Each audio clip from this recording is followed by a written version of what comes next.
My heart is filled with feelings of love and gratitude for you.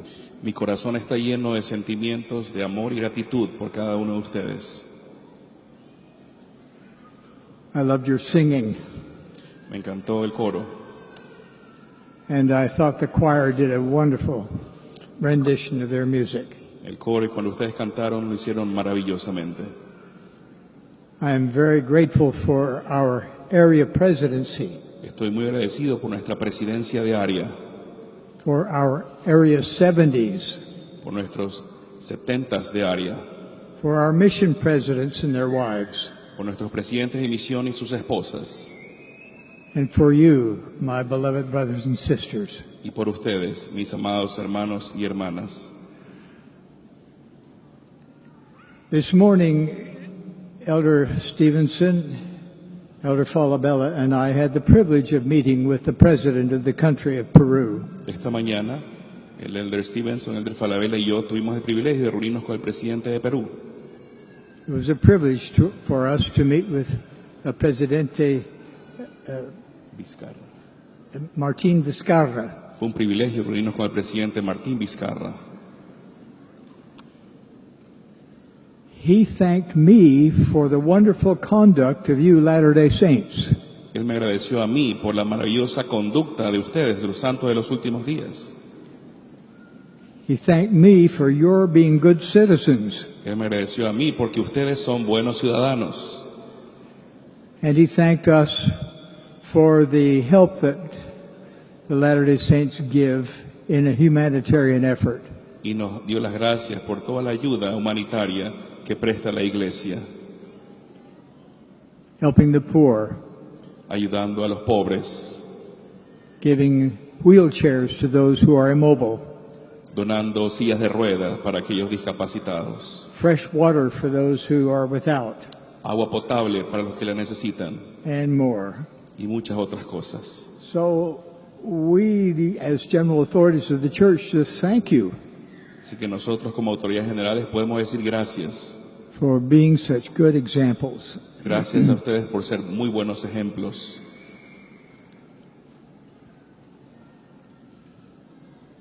Now I'd like to speak to you from my heart Ahora quisiera hablarles con mi corazón, in a language not my own. en su propio idioma. So thank you, Jose. Con su permiso, quisiera hablar en español.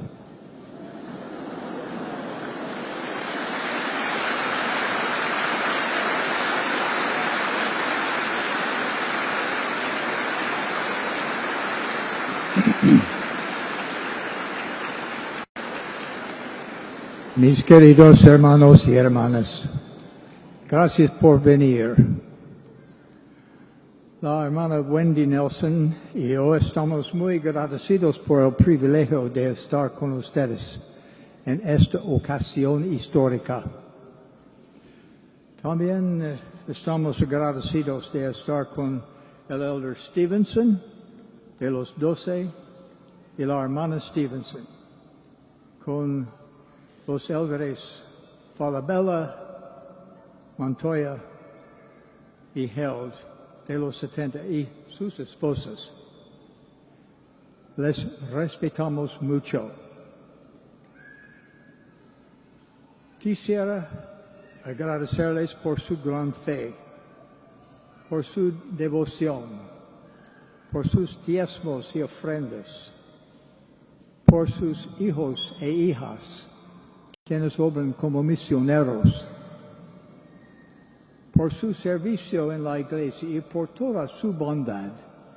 Muchas, muchas gracias. Mi consejo esta noche es muy simple. Por favor, guarden los mandamientos.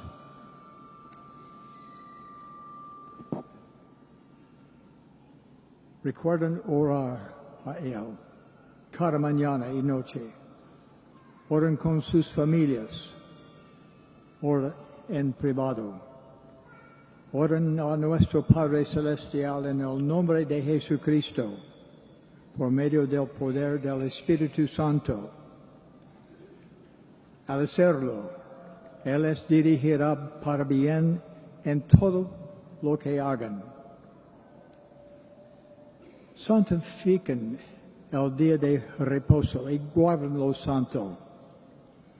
Lo que ustedes hacen en el día de reposo es una muestra entre ustedes y nuestro Padre Celestial de su respeto hacia Él que dijo: y para que más íntegramente te conserves sin mancha del mundo, irás a la casa de oración y ofrecerás tus sacramentos en mi día santo.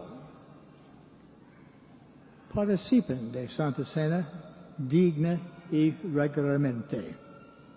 Participen del pan, partido en memoria del cuerpo del Hijo de Dios. Beben del agua en memoria de su preciosa sangre que fue derramada por nosotros.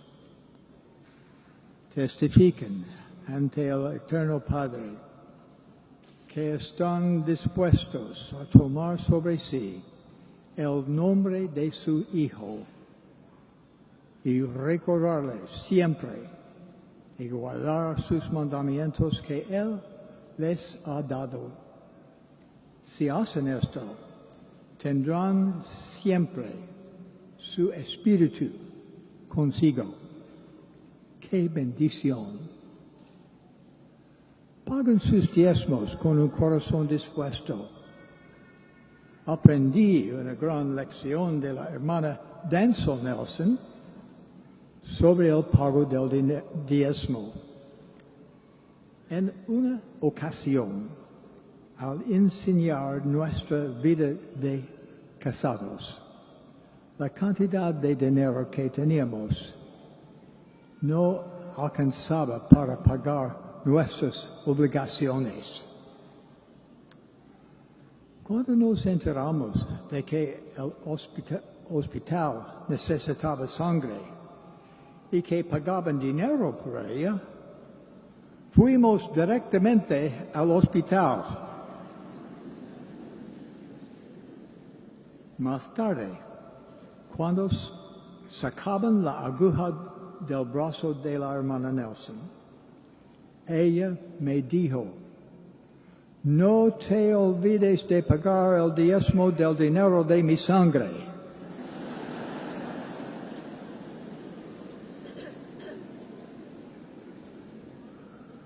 Nosotros pagamos los diezmos en aquella ocasión y hemos continuado haciéndolo desde ese entonces. Nuestro Padre Celestial les ha hecho una promesa, y probadme ahora en esto, si no os abriré las ventanas de los cielos y derramaré sobre vosotros bendición hasta que sobreabunde. Con fe y un corazón dispuesto podemos calificar para esa bendición. Testifico que Él cumplirá esa promesa. Podemos transformar nuestra vida personal para ser dignos de entrar al templo. Deberemos limpiarnos de los pecados del mundo. Necesitamos purificar nuestro lenguaje, elevar nuestros pensamientos y vivir nuestra vida con obediencia a los mandamientos de Dios. Deberemos vivir la palabra de sabiduría con agradecimiento y con la seguridad de que hallaremos sabiduría y grandes tesoros de conocimiento en ella. Prepararnos para entrar al templo no es una carga, es una bendición. A veces aprendemos mejor esta lección al enfrentarnos una tragedia inminente. Hace unos años tuve un momento instructivo de ese índole. cuando una asignación requirió que viajara en un avión pequeño. Después de haber pasado una hora en el aire, uno de los dos motores del avión repentinamente se prendió fuego y explotó. La hélice dejó de funcionar. El combustible encendido cubrió el lado derecho del avión. Caímos hacia tierra en un picada en espiral. Algunos de los pasajeros gritaron de temor, pero sucedió un milagro. La velocidad de la picada extinguió el fuego.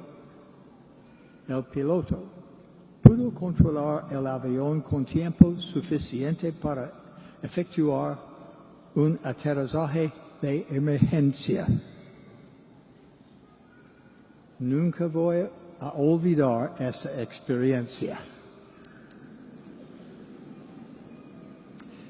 Esperaba caer hacia la muerte. Me sorprendí que no me diera miedo morir. Mantuve la calma. ¿Por qué? Porque sabía que mi esposa y yo nos habíamos casado en el templo. Nos habíamos sellado eternamente, el uno con el otro y con nuestros 10 preciosos hijos. Me di cuenta de que nuestro casamiento en el templo era más importante que cualquier otro logro de mi vida. La ropa del templo era más importante que cualquier otro uniforme que me había puesto. Los convenios del templo eran más importantes que cualquier otro compromiso que había hecho. Supe que la hermana Nelson y yo nunca habíamos violado nuestros convenios de permanecer fieles el uno al otro y con el Señor. Me vino el pensamiento que dentro de poco tiempo Él podría coronarme con gloria, inmortalidad y la vida eterna. Durante esos pocos minutos, muchos recuerdos de mi vida se presentaron con rapidez. Pensé en las ordenanzas del templo que había efectuado para mis antepasados.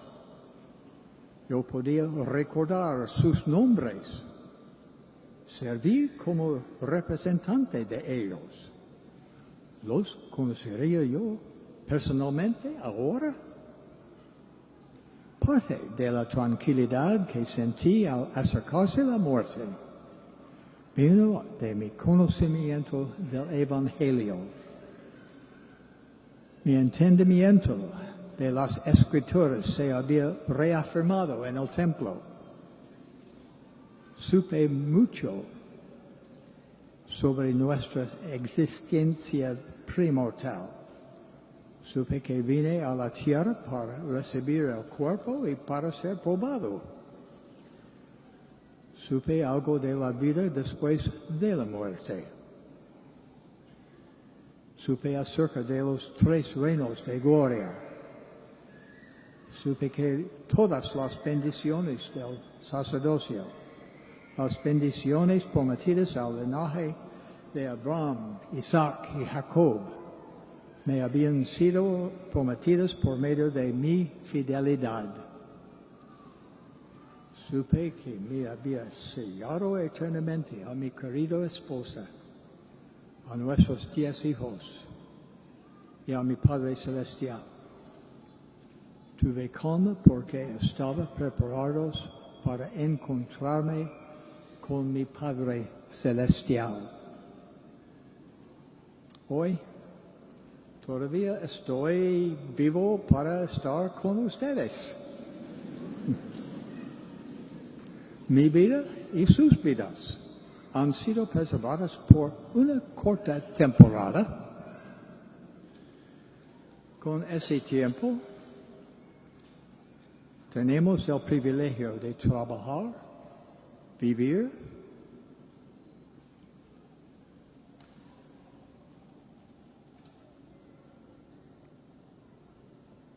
amar y escoger. Una parte de escoger sería el tomar la decisión de participar en las ordenanzas sagradas del templo. Esas oportunidades tienen consecuencias eternas. Por favor, enseñen a sus hijos y también unos a otros acerca del Señor Jesucristo. Su expiación es el acontecimiento más importante en la historia del mundo y es el cimiento de nuestra religión. Todas las demás cosas concernientes a nuestra religión son secundarias a ella. La expiación del Señor nos asegura la resurrección de la muerte, nos proporciona la vía por la cual podemos obtener la vida eterna. La expiación abre las puertas a las oportunidades eternas y por medio de nuestra fe y acontecimiento y el arrepentimiento podemos vivir junto con nuestras familias en la presencia de nuestro Padre Celestial y de su Hijo Jesucristo para siempre. Como uno de los testigos especiales del Señor, testifico que su doctrina es verdadera. Estoy muy agradecido por este conocimiento. Y ahora quisiera invocar sobre cada uno de ustedes una bendición apostólica, de que se deleiten en las palabras de Jesucristo y apliquen sus enseñanzas en sus vidas diarias. Al hacerlo, prosperarán en la tierra y tendrán gozo en su posteridad. Yo sé que Dios vive, que Jesús es el Cristo y que esta es su iglesia. Este testimonio y esta bendición los dejo con ustedes humildemente, con mi expresión de amor por cada uno de ustedes. En el nombre de Jesucristo. Amén.